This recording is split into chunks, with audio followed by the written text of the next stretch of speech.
Hi everybody, Dan Illman, Mike Beer, Matt Bernier, the DRF Bet Saturday race of the day. Of course, it's the Grade 1 Belmont Stakes, a race which you could play with your very own DRF Bets account. Join the Belmont Stakes action with free cash. Learn more at drf.com/bet.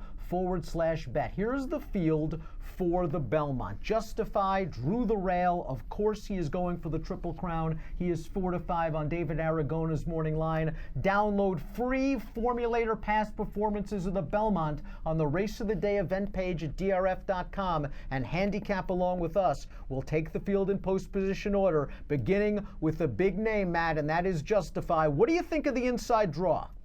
I don't think it makes much a difference. I know they had talked about restoring hope being a rabbit form. I think now drawing the inside, you've got to go if you're Mike Smith. So really, I think the only important thing is just make sure he doesn't miss the break. Get him out of there in good order. I would imagine he goes right to the front, and you see if he can take him the whole way.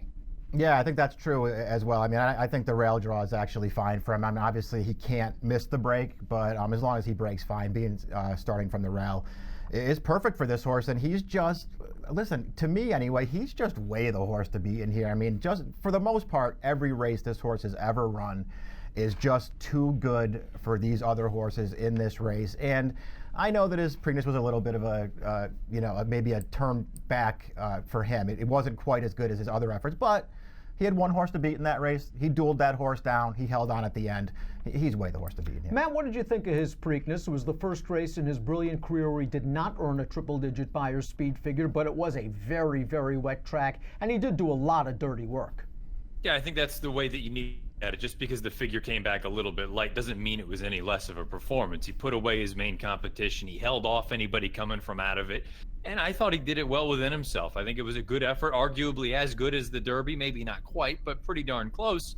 The question is, do you think that there's just going to finally be that breaking point where all this racing finally catches up to him? Because talent-wise, he's strictly the horse to beat. And Timeform US has him on the lead from the inside post, and I would think that Mike Smith is going to send him. He's not going to want him in behind horses. He's not going to want the other jockeys to ride him. He's going to have to use this horse in the early portion of the race, and then it's up to Baffert and Justify to make sure he gets the 1.5 miles. He's on the lead.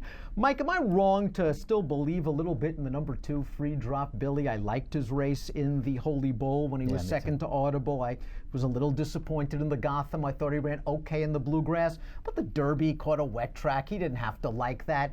Can't he hit the board at a price? Yeah, I mean, maybe you don't want to, totally jump off him at a huge price to at least get a piece of this thing, but I got to admit, you got to be starting to get to the point now where you got to start getting away from this horse, at least in races like this one. I'm with you. I thought his seasonal debut was fine in the Holy Bull.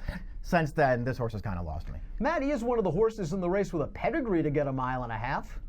Yeah, certainly. I think that's, if you like this horse, you're banking on the Union Rags coming through. You're banking on the fact that I have to hawk Bill, who wanted to run about 5 miles over there in Europe. I think this horse is nice. I guess the problem is kind of like what Mike was alluding to. I just don't think he's improved or made any sort of progress here as a 3-year-old from his first start. Matt, let's talk about the number 3 Bravado, a resurgent runner-up in the Preakness last time out. For a brief instant on the turn, it looked like he was getting outpaced, and that's kind of been a theme with this horse, but I did like the way he kept on in the lane. Has Lucas gotten this horse right? I think so. I think this is a horse, again, I suppose you can look at it and say that his 2 best races both came over sloppy tracks, and that's got to be a little bit of a concern. But I like the way that he runs in the straightaways. You brought up the turns. I'm hopeful Belmont Park can kind of negate that a little bit with the big sweeping turn as opposed to what you're used to with a normal sort of more conventional configuration. I think he's a nice horse, but I do wonder if last time was more the time to have him than this time on Saturday. Do you think Louis Saez is going to take the race to the favorite from this horse? Does have enough speed to be close. I guess they could do that. I don't know, man. I sort of agree with Matt there. I mean, I think last time that sort of felt like the time for some of those outsiders to do well in that race, and they did do well. A lot of credit I give to D-Wayne and Lucas for getting this horse to run maybe 2 of the better races he's ever run in the first 2 legs of the Triple Crown. It's going to be a lot harder for him on Saturday. Talk about a Belmont pedigree. The number 4 is Hofburg by Tappan, who's been sort of the king of sires of the Belmont Stakes in recent years. Broodmare sire Touch Gold won the Belmont. This is the second choice on the morning line at 9-2, based on a good second place finish in the Florida Derby, but I think more so in the Kentucky Derby where he had trouble. Yeah, he really did. He was one of the few horses in the Derby who didn't really get that trip that he needed. He just found himself in a lot of traffic from the far turn all the way around to the top of the stretch. I mean, heck, this horse wasn't even really clear until about the 8th pole. And then he was running at the end of the race. It was obviously way too late at that point. The flip side of that coin is It was a big pace for him to be running at the end of that race, and he was running. To me, he's so much the wise guy horse in this race that it's not even funny, but I think that's deservedly so. Matt, your thoughts on his Derby 1 and 2, where is he going to be? Is he going to be 12, 15 lengths out of it as he was in the Florida Derby? And if so, can he win with that trip?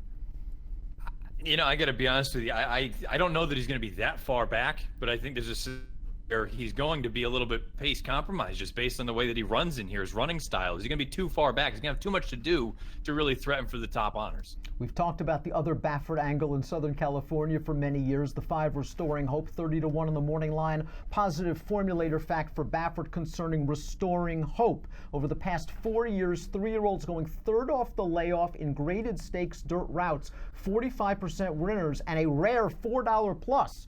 Positive ROI for Baffert. Restoring Hope, just throw out the Pat Day Mile, right, Matt?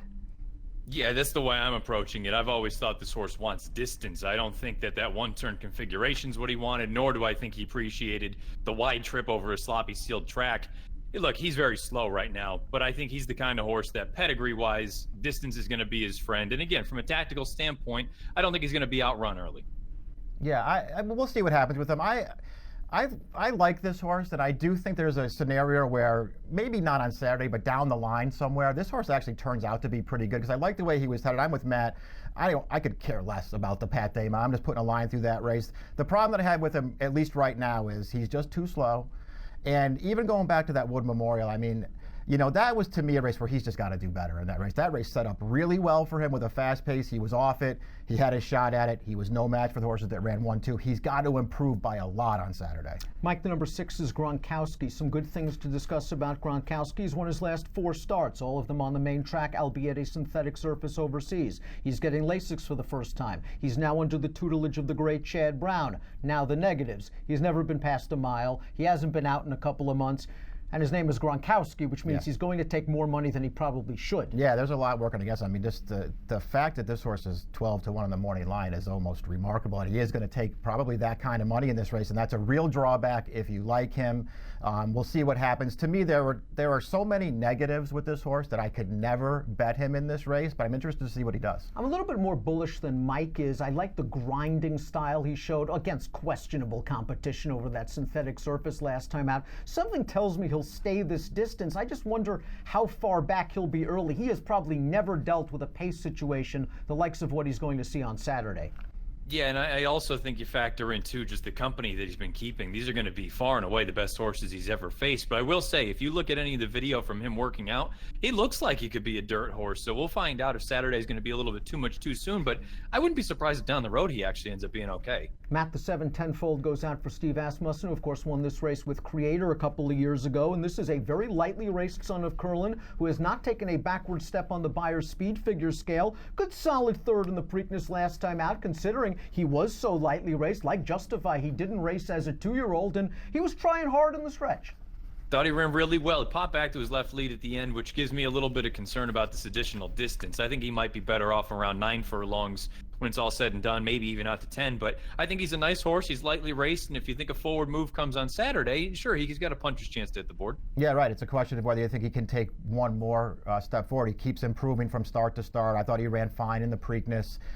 Again, a lot like the Bravado situation, that was a good time for him to make the kind of run that he made, but maybe he can do it again. Todd Pletcher won this race with the stout-hearted Tapwrit, and Vino Rosso has a strong pedigree to get this distance by Curlin out of a half to Commissioner, who just missed in this race a few years ago. Vino Rosso looked like finally put it all together in the Wood Memorial, Matt, and I guess last time out he just didn't like that wet track.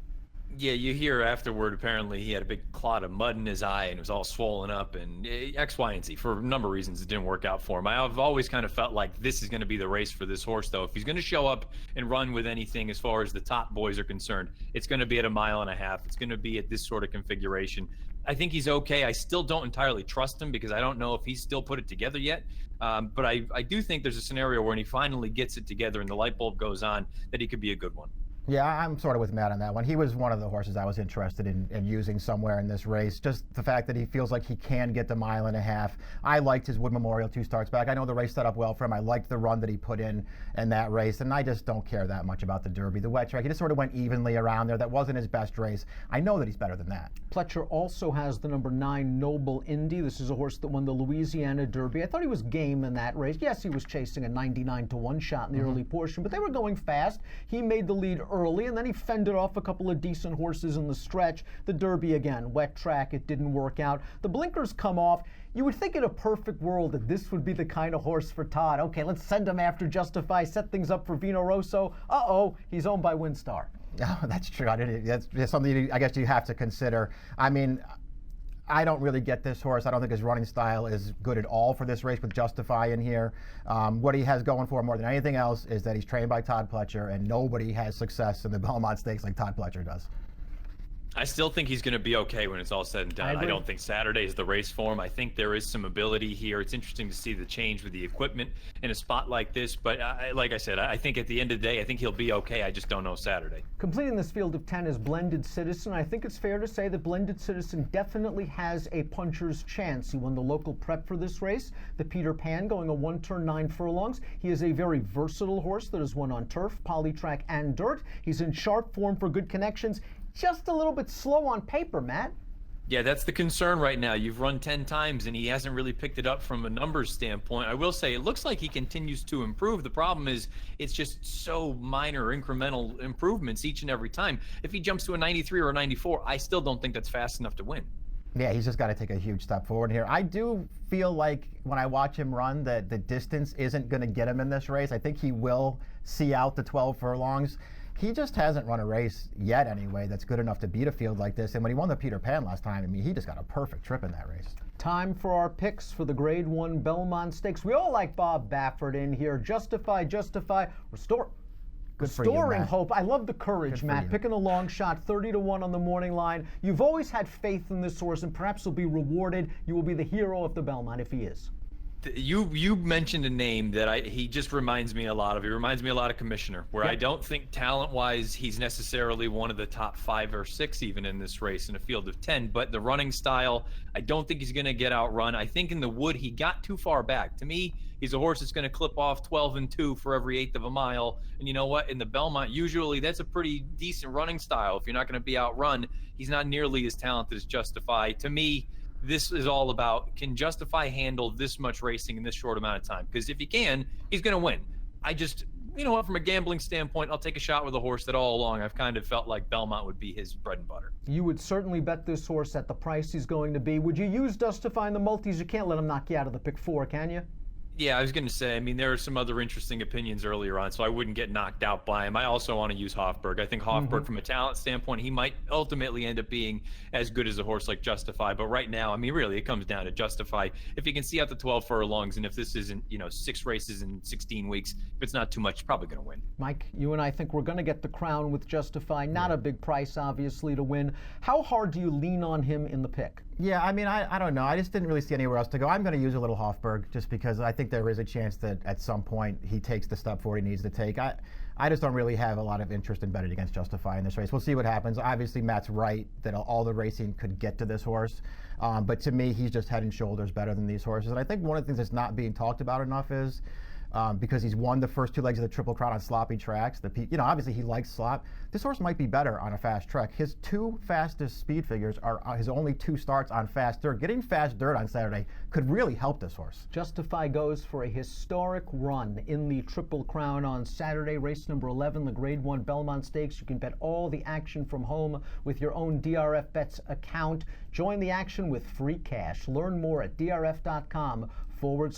An approximate post time for the 3rd jewel of the Triple Crown, the Grade 1 Belmont. Let's see if Justify can do it. 6:46 Eastern on Saturday. Best of luck.